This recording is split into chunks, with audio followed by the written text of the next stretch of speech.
अस्सलाम वालेकुम viewers, welcome to our fifth class. I hope आप सब खैरियत से होंगे और दी गई असाइनमेंट को भी करके ही आ रहे होंगे और कमेंट्स की असाइनमेंट को भी किया करें ताकि हमारे चैनल के ऊपर नीचे प्यारे प्यारे से कमेंट्स मिलें पढ़ने के लिए।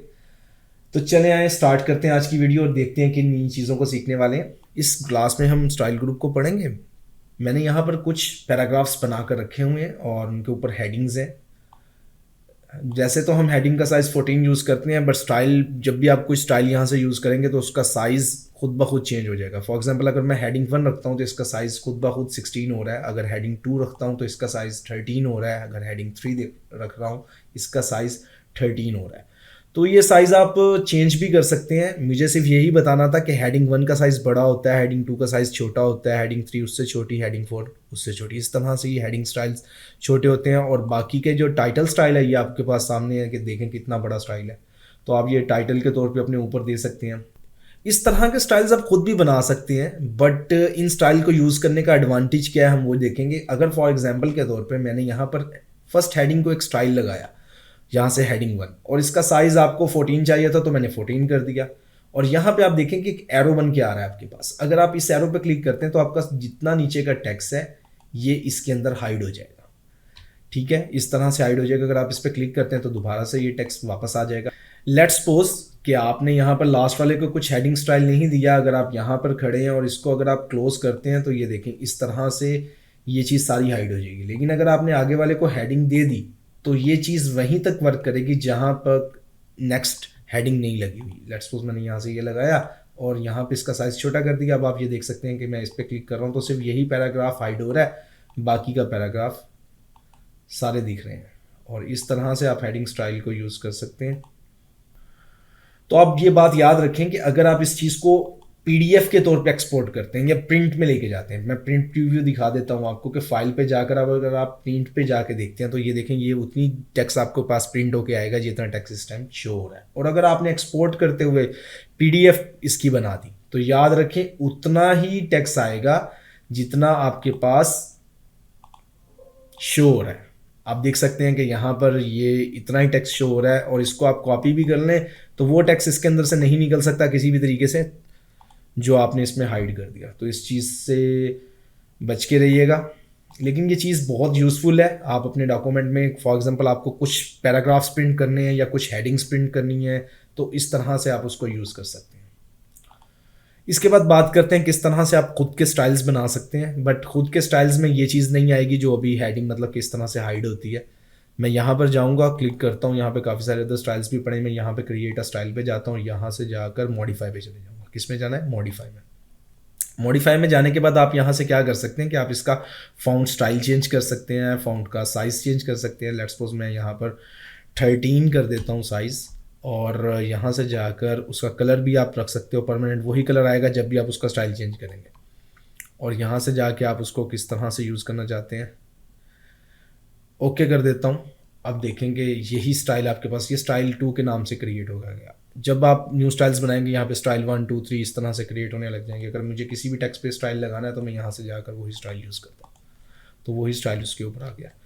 तो इस तरह से आप अपने स्टाइल्स क्रिएट करके रख सकते हैं जिनको अपने आप डॉक्यूमेंट्स में यूज़ कर सकेंगे, जो स्टाइल्स आपको अच्छे लगते हैं।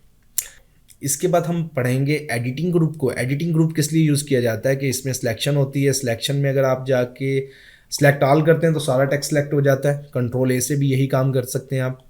और सिलेक्ट द ऑब्जेक्ट, अगर कुछ ऑब्जेक्ट्स आपने रखे हुए हैं तो उनको आप पकड़ सकते हैं। अभी ऑब्जेक्ट्स हमने पढ़े नहीं है, इंसर्ट के अंदर आके जाके ऑब्जेक्ट्स को भी पढ़ेंगे। और सिलेक्ट के अंदर select all the text similar format, तो वो सिमिलर फॉर्मेट का टेक्स्ट पकड़ा गया, ओके हो गया। फॉर्मेट कोई भी इस पर लगा हुआ था। इसके बाद बात करते हैं रिप्लेस की। रिप्लेस किस लिए यूज़ किया जाता है? अगर फॉर एग्जांपल एक टेक्स्ट है आपके डॉक्यूमेंट में और वो मल्टीपल जगह पे यूज़ हो रहा है तो आप उसको सब जगह पे इकट्ठे रिप्लेस करना चाहते हैं तो आप कर सकते हैं। बट सम टाइम ऐसा भी होता है कि मिस्टेक भी हो जाती है। वो कैसे, मैं आपको शो करूँगा।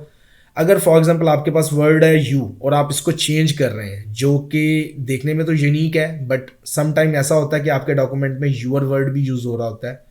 तो ये क्या करता है कि स्टार्ट के वर्ड्स को क्या करेगा, माई में चेंज कर देगा अगर रिप्लेस ऑल करते हैं। अगर मैं रिप्लेस ऑल करता हूँ तो देखें इसने यू को तो माई में चेंज किया है, बट यूअर को भी इसने माई में चेंज कर दिया, जिसकी वजह से मिस्टेक हो गई।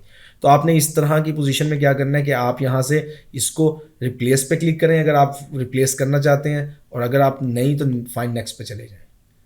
अगर आपको ये भी चेंज नहीं करना, आप फाइंड नेक्स्ट पे चले जाएं, ये आपके पास आगे आगे जाता रहेगा। अगर आपको रिप्लेस करना है, replace replace replace, find next, find next, replace. तो इस तरह से आप उस टेक्स्ट को चेंज कर सकते हैं अगर वो यूनिक नहीं है और उसके वर्ड्स किसी वर्ड में यूज़ हो रहे हैं। अगर तो यूनिक है, फॉर एग्जांपल मैं यहाँ पर एक वर्ड लिखता हूँ सर्च, इस तरह का वर्ड मुझे नहीं लग रहा कि किसी वर्ड में आता है, मैं रिप्लेस आल करता हूँ तो सारे वर्ड रिप्लेस हो गए, इसमें था ही एक।